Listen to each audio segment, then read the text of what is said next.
તમે કહેતા હતા કે 4 ટોપના બાદશાહ, તો ખાલી કોક દાડ આવી જજો, ખાલી આ એક જ ટોપ કાફી તમારા માટે.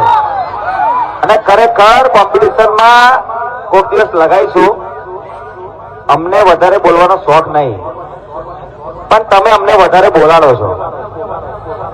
અમે કાયદેસર માઇકિંગ થોડુંક બંધ કરેલું, પણ આજકાલના જે 500 વાળો ઓપરેટર છે ને એમને બહુ ચરબી થઈ થોડી. આ પપ્પુ નંબર 1 કાલે તમારો બાપ હતો ને, આજે બાપ જ છે.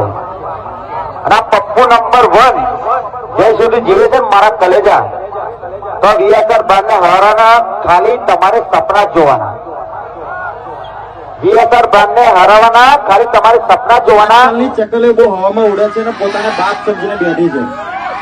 બસ સ્પેશિયલી એમના માટે ખાલી કહેવું છે કે મારા કલેજા તમે ગમે એટલી બદનામી કરી લો, અને ઘણા મથી એકચ્યુઅલી પણ ચકલા કોઈ દી બાજ ના બને હો. અને તું માચકે હો 2005 કે, તું માચકે હો 2005 કે, એટલે ઘણા મથી એકચ્યુઅલી પણ ચકલા કોઈ દી બાજ ના બને. અને બાજરી ઉડાડતા વીએસઆર વાળા ભાઈ જ પડે.